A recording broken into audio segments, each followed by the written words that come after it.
Bonjour et bienvenue dans notre programme Glorieuse Destinée. Dieu soit loué pour ce moment mis à part autour de la Bible, la parole de Dieu. Ce rendez-vous a été soigneusement préparé pour stimuler et consolider votre foi. Aujourd'hui, j'ai désiré vous parler de la puissance du nom de Jésus. J'imagine que ça va vous intéresser. Oui, Jésus est vivant. Il est ressuscité. Et il a demandé à tous ceux qui croient en lui d'œuvrer, d'agir, d'aller en son nom. Alors, n'attendons pas, prions en son nom. Sans plus attendre, nous voulons élever le nom du Seigneur. Merci notre bon Père Céleste pour ce temps mis à part autour des Saintes Écritures. Nous te prions de nous enseigner ta parole, de nous enseigner ta pensée. Nous voulons comprendre quelle est la puissance du nom de Jésus en approfondissant les Saintes Écritures. Et aujourd'hui, tu nous permets de vivre ce marathon, un véritable parcours au travers de la Bible pour que nous puissions explorer toutes les richesses infiniment variées de la puissance du nom de Jésus. Amen. Amen.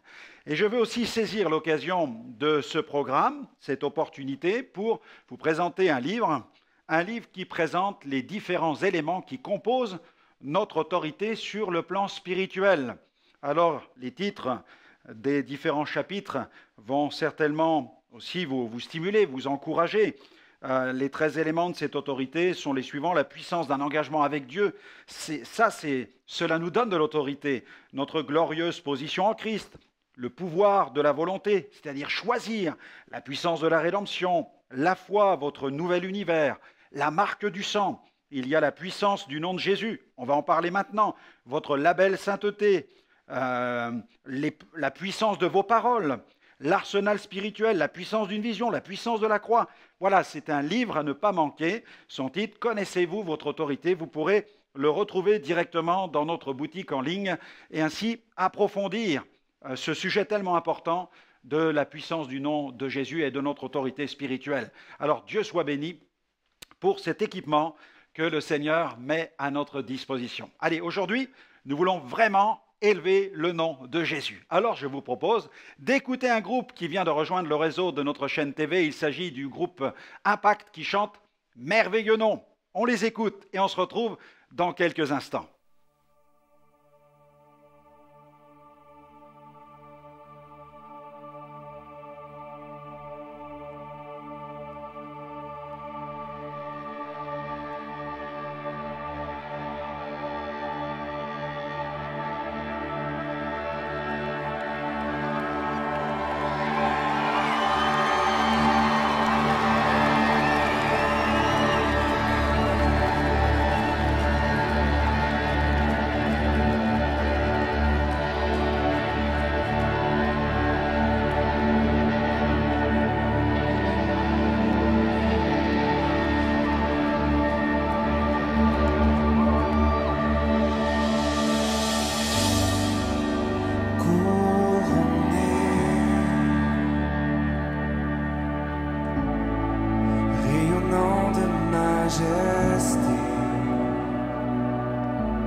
Ta grandeur,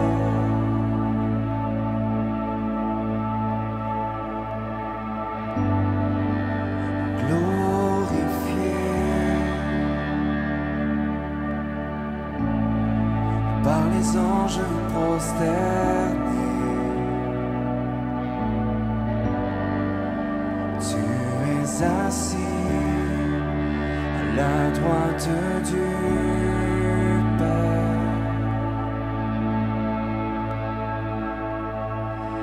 Jésus, merveilleux nom, qui est semblable à toi, oh Dieu.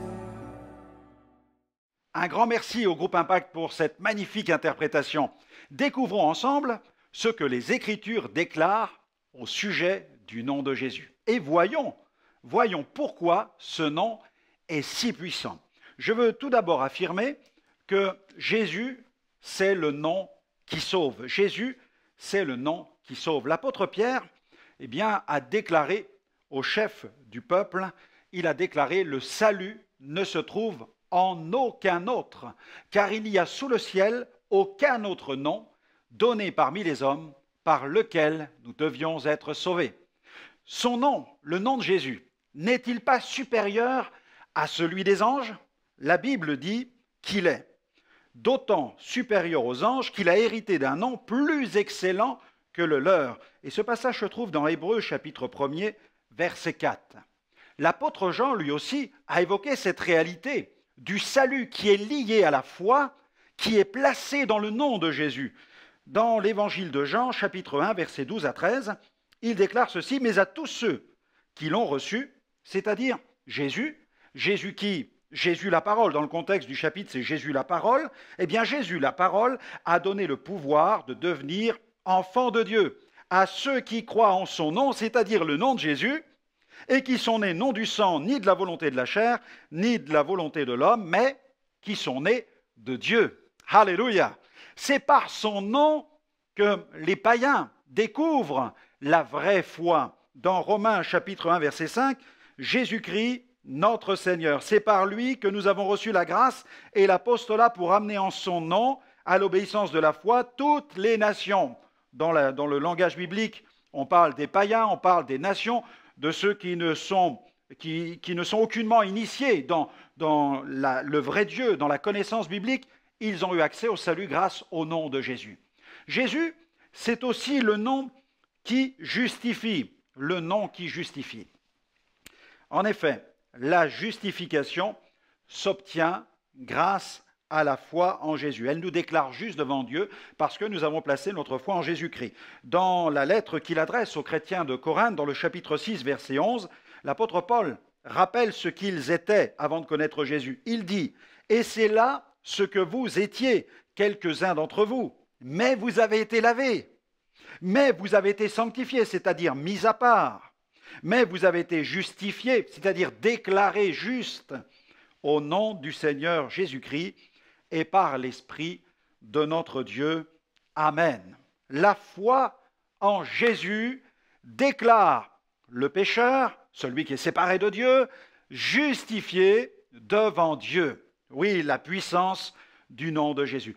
Le nom de Jésus, c'est aussi le nom qui rassemble. En effet, les saints, les rachetés, ceux qui composent l'Église du Christ, invoquent ensemble le nom de Jésus. C'est ce que Paul écrit dans sa première lettre aux Corinthiens, chapitre 1, verset 2. Il s'adresse à l'Église de Dieu qui est à Corinthe, à ceux qui ont été sanctifiés en Christ Jésus, appelés à être saints, et à tous ceux qui, en quelque lieu que ce soit, invoquent, voilà ce qu'il écrit, invoquent le nom de notre Seigneur Jésus-Christ, leur Seigneur et le nôtre. Amen. Amen. Jésus, le nom qui rythme aussi toute l'activité chrétienne, toutes les activités chrétiennes. Je pense par exemple à la louange. En effet, dans Éphésiens chapitre 5, verset 20, Paul nous dit ceci: « Rendez toujours grâce pour tout à Dieu le Père. » Et il dit, comment rendre grâce? Au nom de notre Seigneur Jésus-Christ. L'auteur de l'Épître aux Hébreux parle aussi de ce domaine. Il dit, par lui, offrons sans cesse à Dieu un sacrifice de louange, c'est-à-dire le fruit de lèvres. Attention, il précise, l'auteur de ce livre, le fruit de lèvres qui confesse son nom. La louange. Et puis, le service. Paul parle du service dans Colossiens chapitre 3, verset 17. « Quoi que vous fassiez, en parole ou en œuvre, faites tout au nom du Seigneur Jésus-Christ, en rendant grâce par lui à Dieu le Père. » L'auteur de l'Épître aux Hébreux, dans le chapitre 6, verset 10, déclare, lui, « Car Dieu n'est pas injuste pour oublier votre action, ni l'amour que vous avez montré pour son nom, par les services. » Voilà comment nous montrons notre amour pour le nom de Jésus, par le service, par les services que vous avez rendus et que vous rendez encore aux saints, c'est-à-dire, bien entendu, à l'Église. Il est question du peuple de Dieu, à l'Église du Seigneur. Donc la louange, le service, l'onction d'huile pour les malades. L'apôtre Jacques en parle dans son chapitre 5 au verset 14. Il dit « Quelqu'un parmi vous est-il malade ?» Qu'il appelle les anciens de l'Église et que ceux-ci prient pour lui. Comment? En loignant d'huile, mais pas n'importe comment, au nom du Seigneur. Amen. Donc nous avons vu le service, nous avons vu la louange, nous avons vu aussi l'onction d'huile. Voilà tant de choses que nous pouvons faire au nom du Seigneur Jésus. Il est question là maintenant de la proclamation de la bonne nouvelle que nous annonçons est celle du nom de Jésus. Dans Acte 8, verset 12, « Mais quand ils eurent cru à Philippe, qui leur annonçait la bonne nouvelle du royaume de Dieu, mais pas seulement, la bonne nouvelle du royaume de Dieu et du nom de Jésus-Christ, hommes et femmes se firent baptiser. À Dieu soit la gloire. » En effet, quand on lit les Actes des Apôtres, Philippe, dans le chapitre 8 des Actes, on le voit dans la Bible, il prêcha le Christ. Quant à Paul, toujours dans les Actes des Apôtres, dans le chapitre 9, la Bible dit qu'il parlait franchement, il prêchait franchement au nom de Jésus. Les authentiques prophètes de Dieu pointent tous sans exception, ils pointent le doigt dans une seule et même direction. Laquelle? Jésus. Ils montrent Jésus. Dans Acte 10, verset 43, tous les prophètes, et je le dis bien, tous les prophètes, si quelqu'un montre une autre direction, c'est qu'il n'est pas un prophète de Dieu. Mais tous les prophètes de Dieu, en effet, eh bien, rendent de lui le témoignage que quiconque croit en lui, c'est-à-dire en Jésus, reçoit par son nom, par le nom de Jésus, le pardon des péchés. J'aime tellement parler de Jésus. Et je me souviens, au cours d'un vol Paris-Buenos Aires, je me trouvais assis à côté d'un homme d'affaires. Et la plupart du temps, lorsque je cherche à établir le contact avec une personne, je m'intéresse à ce qu'elle fait dans la vie, tout simplement. Lorsqu'on parle travail, les gens connectent. Et puis, s'il y a un endroit où j'aime évangéliser, c'est bien dans un avion. Et dans le cas présent, nous étions à plus de 10 000 mètres d'altitude, donc impossible pour le passager assis à côté de moi de descendre en route. Là, c'est impossible. De plus, le vol va durer plus de 12 heures et il fait moins 40 degrés à l'extérieur. L'homme était vêtu d'un costume cravate, il pianotait sur son ordinateur et je me suis tourné vers lui et je lui ai posé cette simple question. « Bonjour monsieur, qu'est-ce que vous faites dans la vie ?» Alors il a levé un peu la tête. « je travaille pour une grande compagnie internationale. Nous nous occupons de bâtir des buildings à Tokyo, à New York. » Je dis « Ah ouais, intéressant. » À ce moment-là, j'aime marquer une pause, car généralement la personne renvoie très vite l'ascenseur. Et cette fois-ci, c'était à mon compagnon de vol de se tourner vers moi et il me dit « Et vous faites quoi dans la vie ?» Eh bien, j'ai répondu « Eh bien, je travaille pour la compagnie internationale la plus performante dans le domaine de la construction. » Alors, les yeux écarquillés, stupéfait, il a fait « Ah bon? Oui, nous travaillons sur tous les continents. Nous construisons des écoles, des universités, des orphelinats, des œuvres sociales, des dispensaires, des hôpitaux, des centres de réinsertion, des centres de désintoxication pour drogués et alcooliques. Nous construisons des maisons de retraite, nous occupons des gens de la naissance jusqu'à la mort. » Il a fait « Waouh! Mais quel est le nom de cette entreprise ?» J'ai répondu tout simplement « C'est Jésus !» Et il a répondu « C'est une entreprise portugaise ?» Et là, j'ai connecté avec lui. Bien entendu, j'ai immédiatement saisi l'occasion de lui parler de Jésus, de lui parler de son œuvre, de ce qu'il peut faire dans notre vie. Il y a de la puissance dans le nom de Jésus, il y en a dans la proclamation au nom de Jésus. Et puis, le nom de Jésus est puissant aussi dans le domaine de l'administration de certaines œuvres au sein de l'Église. Je pense au baptême d'eau. C'est au nom de Jésus-Christ. Sous-entendu, bien entendu, au nom, comme Jésus nous l'a enseigné, au nom du Père, du Fils et du Saint-Esprit, que les authentiques disciples sont baptisés. Dans Matthieu 28, verset 19, il ne faut pas l'oublier. « Allez, faites de toutes les nations des disciples, les baptisant au nom du Père, du Fils, c'est-à-dire au nom de Jésus, et du Saint-Esprit. » Le jour de la Pentecôte, Pierre proclama à la foule qui était attentive le nom de Jésus. Dans Acte 2, 38, il est écrit « Repentez-vous et que chacun de vous soit baptisé au nom de Jésus-Christ pour le pardon de vos péchés. » Et que va-t-il se produire ensuite? Ensuite, vous allez vivre une expérience extraordinaire, vous recevrez le don du Saint-Esprit. Pierre ordonna aussi que la famille de Corneille soient baptisés au nom du Seigneur. Dans Acte 10, verset 48, il ordonna de les baptiser au nom de Jésus-Christ. Sous-entendu, selon le commandement du Seigneur, au nom du Père, du Fils et du Saint-Esprit. Les disciples d'Éphèse, eux aussi, furent baptisés au nom du Seigneur Jésus-Christ. Dans Acte 19, verset 5, on peut lire ceci, sur ces paroles, ils furent baptisés au nom du Seigneur Jésus. La puissance du nom de Jésus. Dieu nous a fait le privilège de nous appeler à la plus grande des missions. Elle nécessite donc de notre part un véritable engagement. Retrouvez au travers de ce livre, Connaissez-vous votre autorité ?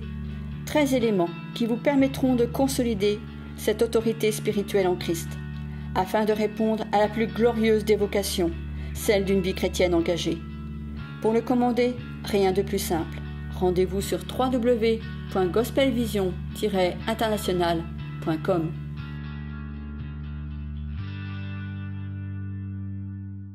Jésus, c'est aussi le nom qui donne la vie de Dieu. Il donne la vie de Dieu. Cette vie, c'est la vie spirituelle que Dieu déverse dans le cœur de tout vrai croyant. Les Saintes Écritures élèvent le nom de Jésus car la vie de Dieu se trouve dans ce nom, dans sa personne. Dans Jean 20, verset 31, « Mais ceci est écrit afin que vous croyiez que Jésus est le Christ, le Fils de Dieu, et qu'en croyant, vous ayez la vie en son nom. » C'est-à-dire que vous ayez la vie par la foi que vous allez manifester dans la personne, dans l'œuvre et dans le message de Jésus. La Bible dit encore dans Acte 2, verset 21, « Quiconque invoquera le nom du Seigneur sera sauvé. » Alors, n'y voyons pas des formules magiques. Ce n'est pas parce que nous allons marteler sans cesse dans la louange, dans la prédication, le nom de Jésus, le nom de Jésus, le nom de Jésus, que automatiquement nous allons avoir la faveur de Dieu. Comprenez bien qu'il s'agit d'une vie. Notre vie est identifiée à celle du Seigneur. Notre foi est placée dans le nom du Seigneur qui est le seul Sauveur, le seul Seigneur. Il est vivant. Il est le Rédempteur du monde. Notre foi est en lui. Nous avons compris qu'il est le seul chemin. Jésus, c'est aussi le nom qui doit accompagner nos prières. En effet, c'est en son nom, en son nom. Jésus a exhorté ceux qui croient en lui à s'approcher du Père en son nom. Dans Jean 14, 13 à 14, « Tout ce que vous demanderez en mon nom, je le ferai, afin que le Père soit glorifié dans le Fils. Si vous demandez quelque chose en mon nom, je le ferai. » Aujourd'hui, des gens prient au nom de toutes sortes de dieux, de prophètes ou même de saints qui sont morts, qui sont décédés, et ils cherchent à s'approcher de Dieu de tellement de manières. Mais Jésus a été clair. Nous devons nous approcher du Père céleste seulement en son nom. C'est à cela que le Père identifie les authentiques disciples qui ont mis Jésus à la première place. Ils l'ont mis au centre et ils l'ont mis à l'unique place. Il n'y a qu'une place. Et cette place est réservée au nom de Jésus, le trône de notre cœur, et pour le Seigneur, le Roi des rois. Jésus, le nom dans lequel nous devons accueillir aussi les enfants. Et oui, nous sommes appelés à recevoir les petits-enfants en son nom. Il y a un passage dans Matthieu 18, 5, « Quiconque reçoit en mon nom un petit enfant comme celui-ci, » et Jésus était en train de montrer un enfant qui était proche de lui, « me reçoit moi-même. » Nous ne devons donc jamais oublier qu'une grâce particulière repose sur les enfants. Je voudrais le préciser ici. D'ailleurs, la Bible dit que leurs anges voient la face du Père qui est dans le ciel. Alors, prenons soin des enfants, ne les scandalisons jamais et bénissons-les, enseignons-les dans les voies de Dieu afin qu'ils connaissent le merveilleux Sauveur. Jésus, c'est aussi le nom qui va mettre en fuite les forces de ténèbres. Les 70 que Jésus envoya avec le pouvoir de chasser les démons expérimentèrent cette autorité qui se trouve dans le nom de Jésus. En effet, la Bible dit, les 70 revinrent avec joie et dirent, « Seigneur, les démons même nous sont soumis en ton nom. » Luc 10, verset 17. Puis Jésus, c'est le nom que le Père glorifie. En effet, quand le Père répandit l'Esprit, il le fit pour glorifier le nom du Fils. Il est écrit ceci dans Jean 14, 26, « Mais le Consolateur, le Saint-Esprit que le Père enverra, en mon nom, pas sous n'importe quel nom, mais au nom de Jésus. C'est lui qui vous enseignera toutes choses et vous rappellera tout ce que moi je vous ai dit. Jésus, Jésus, le nom qui libère la puissance miraculeuse de Dieu. Ceux qui croient au Seigneur Jésus et qui œuvrent pour répandre la bonne nouvelle peuvent s'attendre à voir des miracles se produire en son nom. Dans Marc 16, versets 17 à 18, « Voici les signes qui accompagneront ceux qui auront cru en mon nom. » Alléluia! Ils chasseront les démons, ils parleront de nouvelles langues, ils saisiront des serpents et s'ils boivent quelques breuvages mortels, il ne leur fera point de mal, ils imposeront les mains aux malades et ceux-ci seront guéris. Quand Pierre commanda à un infirme qui se tenait à l'entrée du temple de se lever, il ne l'a pas fait n'importe comment, il le fit au nom du Seigneur Jésus. Dans Acte 3, verset 6, Pierre a dit « Je ne possède ni argent ni or, mais ce que j'ai, je te le donne. Au nom de Jésus-Christ de Nazareth, lève-toi et marche. » Jésus, le nom qui suscite aussi, il faut le dire, les plus sévères oppositions. Et face à la puissance qui se manifestait à cause du nom de Jésus, nombreux sont ceux qui voulurent empêcher les apôtres de parler en ce nom. Dans Acte 4, verset 7, ils firent comparaître au milieu d'eux Pierre et Jean et demandèrent « Par quelle puissance ou par quel nom avez-vous fait cela ?» Alors, dans Acte 4, verset 18, alors ils les appelèrent et ils leur défendirent absolument de parler et d'enseigner au nom de Jésus parce qu'ils avaient vu qu'il y avait du résultat, tout simplement. Dans Acte 5, verset 28, voilà les reproches, parce que les disciples vont continuer à prêcher en son nom. « Nous vous avions formellement défendu d'enseigner en ce nom-là. Et voici, vous avez rempli Jérusalem de votre enseignement et que vous voudriez faire retomber sur nous le sang de cet homme. » Parce qu'il y avait eu la puissance du nom de Jésus qui a été crucifié, mais ressuscité, il a confirmé le message des apôtres. Et tout à coup, ils ont été mis face, les persécuteurs ont été mis face à leurs péchés. Dans Acte 5, verset 40, ils se rangèrent à son avis, puis ils appelèrent les apôtres, les firent battre de verge, leur défendirent de parler au nom de Jésus et les relâchèrent. Ont-ils eu peur? Non. Les apôtres ne se laissèrent jamais intimider. Dans Acte 5, versets 41-42, ceux-ci se retirèrent de devant le Sanhédrin, joyeux d'avoir été jugés dignes de subir des outrages pour le nom du Seigneur. Et chaque jour au temple et dans les maisons, ils ne cessaient d'enseigner et d'annoncer la bonne nouvelle du Christ Jésus, le Seigneur Jésus, dans le texte original. Jésus, le nom pour lequel de nombreux chrétiens sont persécutés aujourd'hui dans le monde. Pourquoi tant de chrétiens subissent-ils les foudres de la persécution dans le monde? Eh bien, tout simplement, à cause de leur foi indéfectible dans le nom de Jésus. Jésus a dit dans Matthieu 10, 22, « Vous serez haïs de tous à cause de mon nom. Et celui qui persévérera jusqu'à la fin sera sauvé. » Saul de Tarse, par exemple, il pourchassait, avant d'être l'apôtre que nous connaissons, bien entendu, il pourchassait ceux qui croyaient en ce nom. Dans Acte 9, verset 14, il a ici, de la part des principaux sacrificateurs, c'est ce qu'on disait, le pouvoir de lier tous ceux qui invoquent ton nom. Mais le Seigneur avait résolu de faire de Saul de Tarse un instrument qui servirait à porter son nom devant les nations.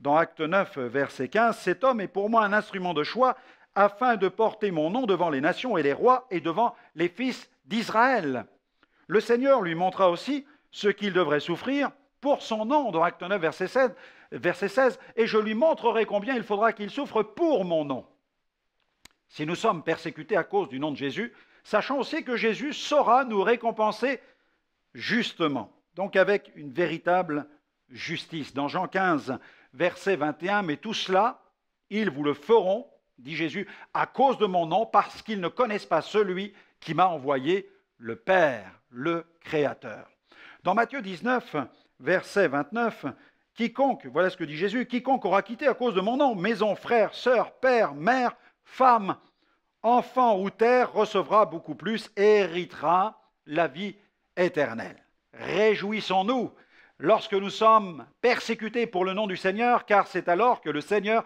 déverse sur nos vies une mesure abondante de sa grâce. Pierre en parle dans sa première épître au chapitre 4, verset 14, « Si vous êtes outragés pour le nom du Christ, vous êtes heureux, car l'Esprit de gloire, l'Esprit de Dieu repose sur vous. » Jésus, Jésus, le nom par lequel nous recevons la vie éternelle. Nous avons la vie éternelle, nous qui croyons en Jésus. C'est ce que la parole déclare dans la première épître de Jean, chapitre 5, verset 13. « Cela, je vous l'écris afin que vous sachiez que vous avez, non pas que vous aurez, mais que vous avez la vie éternelle, vous qui croyez au nom du Fils de Dieu. » Nos péchés sont pardonnés à cause de son nom. Dans 1 Jean 2,12, je vous écris, petits enfants, parce que vos péchés vous sont pardonnés à cause de son nom. Réjouissons-nous de cette perspective céleste, car le nom de Jésus sera sur le front des rachetés. Dans Apocalypse 3, verset 4, l'auteur, l'apôtre Jean, écrit « Il n'y aura plus d'anathème, le trône de Dieu et de l'agneau sera dans la ville, ses serviteurs le serviront et verront sa face, et son nom sera sur leur front. » Nous vivons pour le nom de Jésus, nous mourrons pour le nom de Jésus, et nous allons régner au nom de Jésus. Quelle espérance glorieuse!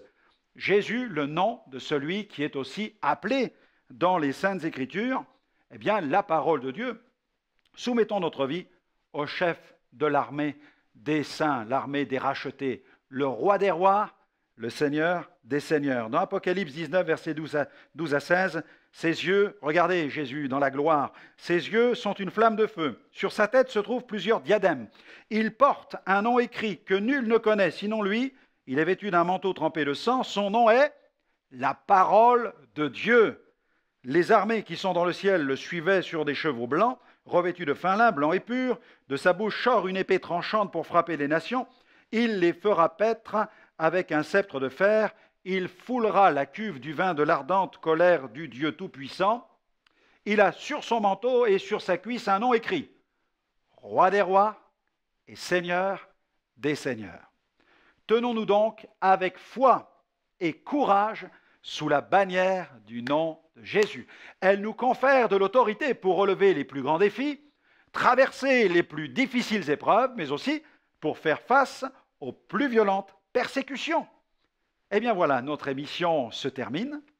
J'espère que vous allez saisir l'opportunité de marcher sous la bannière du nom de Jésus. N'hésitez pas à nous retrouver sur notre site web www.gospelvision-international.com. Vous y verrez de nombreuses émissions en replay. Elles vont vous fortifier et vous amener à grandir dans votre vie avec le Seigneur. Alors que le Seigneur continue à répandre sa grâce sur vous, sur votre vie, et qu'il vous fasse pleinement entrer dans votre glorieuse destinée. Que Dieu vous bénisse et à très bientôt.